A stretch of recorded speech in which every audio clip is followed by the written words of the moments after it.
on Joyfully Married After. We're having a great conversation around parents, the top worries of parents with college students, and how to manage through that, right? I came across an article. I thought it was great to talk about some of these items. The first thing that parents worry the most about when they send their kids to college is losing touch with the student. Right, and this was certainly a concern that we had, right, when our oldest went off to Howard University, and certainly we had the experience of being Howard grads ourselves and that kind of thing, but it was a long way from where we were. We were living in Atlanta at the time. When Jasmine first went to school, we were living in the Atlanta area, so it was a concern because D.C. was, 10-hour drive, 12-hour drive, 10, 11, 12. And at least a plane ticket away, so that was a bit of a concern for us, but because D.C. was like a second home to us, it wasn't as bad as I think it probably is with some parents. But it was a great distance, and we were concerned, and so that's very normal for you to feel that way as a parent. Right. We gave it to the Lord. We talked to all of our friends that lived in that area. Hey, Jasmine's there. And relatives, friends. Hey, Jasmine's there. Keep an eye out for her. Keep an ear open. Yeah, and people are really, really good about that. They remember when their kid went off, or they are thinking about when their kid goes off to school. And you always want people to know that your child is there, how to get a hold of them, and everything, and vice versa. Make sure they get to meet the people that live in the area. Make sure there's some familiarity with the area. I know people have a tendency to send their kids off to schools that they don't have any connection to whatsoever. That's really a personal choice. I don't recommend it. Right. I think you should send your child away to school to some place you have some type connection to.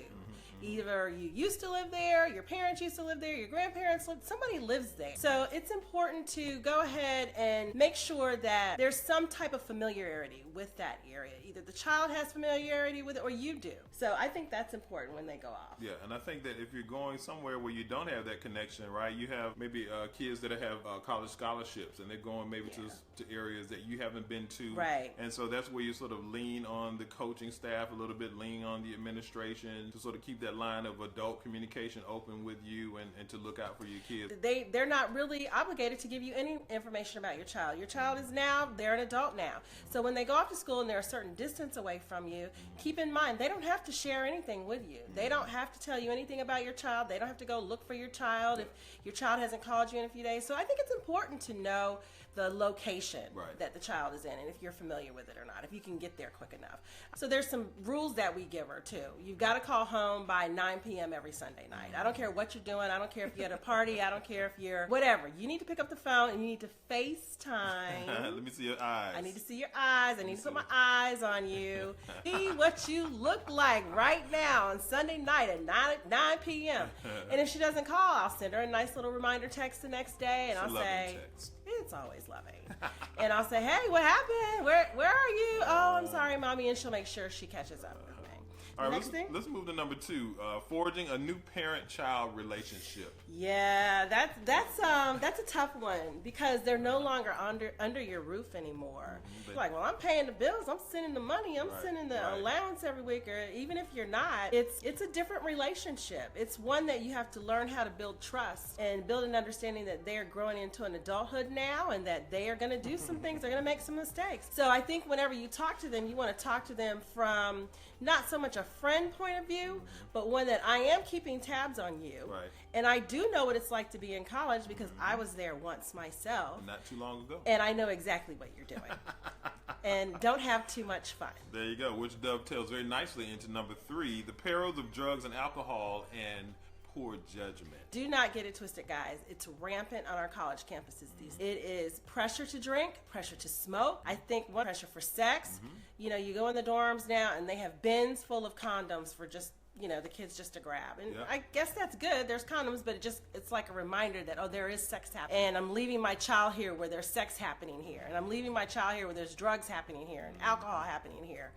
And it's a conversation that you need to have long before you send them off to college. You do want to have an open conversation.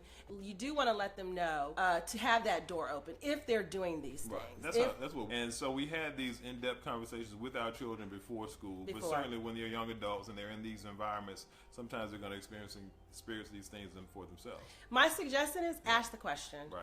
I ask the question, are you getting high? Are you smoking weed? What have you been drinking? What's your drink? You want to come at them like that, and they'll let their guard down. And what it does is it gives you a door to walk. They might say, yeah, Mom, I tried it, I didn't like it, or I do it every now and then, or I never do it, or I did it once. They're going to tell you. They're going to tell you something. Yeah. And it's very important that you keep that door open, because if you just ignore it and hope it goes away and yell at them once, it's not going to get you if you let them go and let them free. If you see your child going the wrong way, don't let them just go. Don't let them go and fall off a cliff. I see parents do that so often. Why are we doing that? Right. Don't let you're not gonna let your toddler roll down the hill into a pond full of crocodiles. Why would you let your young adult roll off the hill of unsuccessfulness in college? Yeah. So what I did, and it was a little stalkerish, but I went ahead and pulled out the AT&T family map. Yeah, I think it was called. Yeah. It was like the tracker, and I'd pull her up every morning. I'd be on it. I see your car is still at the house. Yeah. It's not on the Howard University campus. Yeah, we're having a problem right now at 8:30. Yeah, you're supposed to be in class daily. I'm in. No, you're not. I know where you are. I'm looking at it. And there's nothing she can do about it. One, I'm paying the phone bill. And two, what's she going to do? Pay for her own phone bill? It's not going to happen. So it was a behavior that needed to be correct. And I did it lovingly as much as I can. But don't let your kid just roll off. There are adults out here that don't know how to adult. If you know how to adult, that's what the kids call it these days. Show your kid how to do it. Make them do it. Sometimes they don't have all the skills. It's harder out here for them than it was for us in a lot of different ways. More decisions. So many decisions, so many distractions. So much stuff coming at them. And they're going to continue to need your help through college. Don't think, okay, honey, bye. Here's your check. Yeah. Here's your stuff. Bye. Don't do that to your kids, guys. Yeah. It's too much going on. Right. So get involved when you see they need help. Get involved right away and help them break those habits. Get out of those things. Yeah. Number 5, not being able to let go of knowing what's going on with the child. Ooh. Yeah, that's challenging, right? Because, when they're living under your roof, they're with you, you get to know their friends, their habits, where they go, who they go to school with. I'm going to give you my secret. I cheat. So we have 4. And I do the whole, did you talk to your sister today? I do, what'd you talk about? Or I hear them talking on the phone, and I peek up a little bit. I'm just trying to stay involved.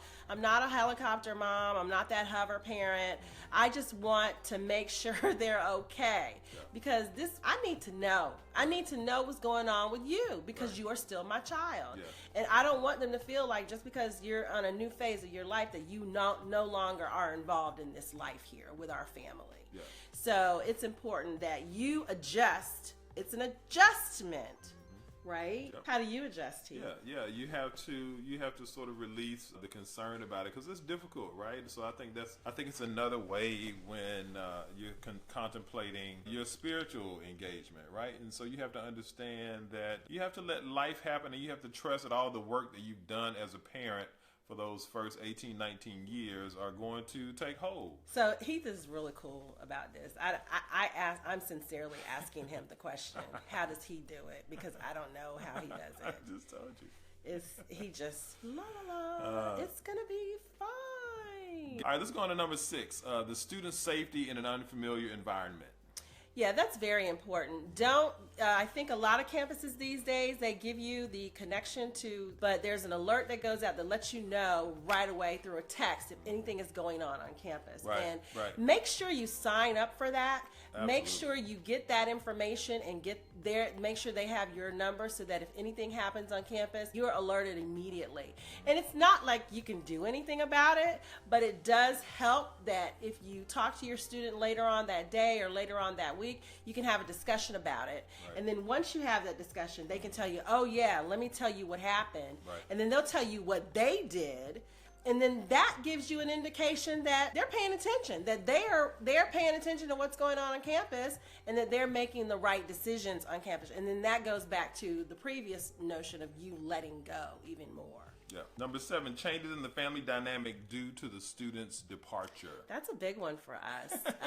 We went from 6 people in the house to 5 people. Now in the we're house. down to 4. 4 people in the house regularly. And it's a big one, really. I didn't think it would be that big of a deal to go from 5 to 4, but that's probably the biggest swing. I remember when Jasmine left, the buzz went down dramatically because she's our talker. She can talk. She's a broadcast journalism major, so she stays up till 2 o'clock in the morning talking to everybody. And so we noticed that when she was out of the house, it was like, okay, guys, we have to actually make an effort to come together and talk to one another. She was like our glue there for a second.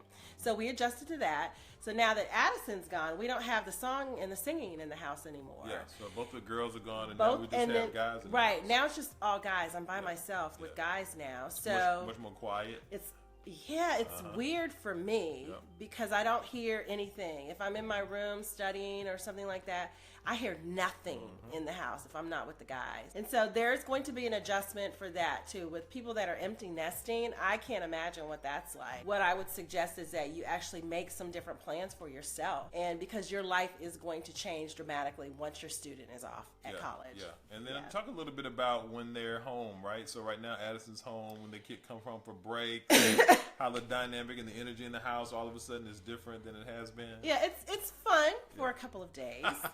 First thing they're going to go do is eat all the food. So you want to make sure you got enough food and the food they like and their fun foods and the things they look for. But I also noticed my shopping patterns change. I don't buy so much of certain things that she really liked.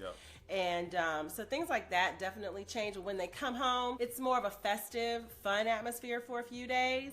And then it kind of goes back to normal after about 3 days. But you definitely want to give them their space that first 2 or 3 days so that you can kind of let them just veg for a second. Because they don't get to veg in school much at all, guys. I know you're thinking that's what they're doing, but they're not.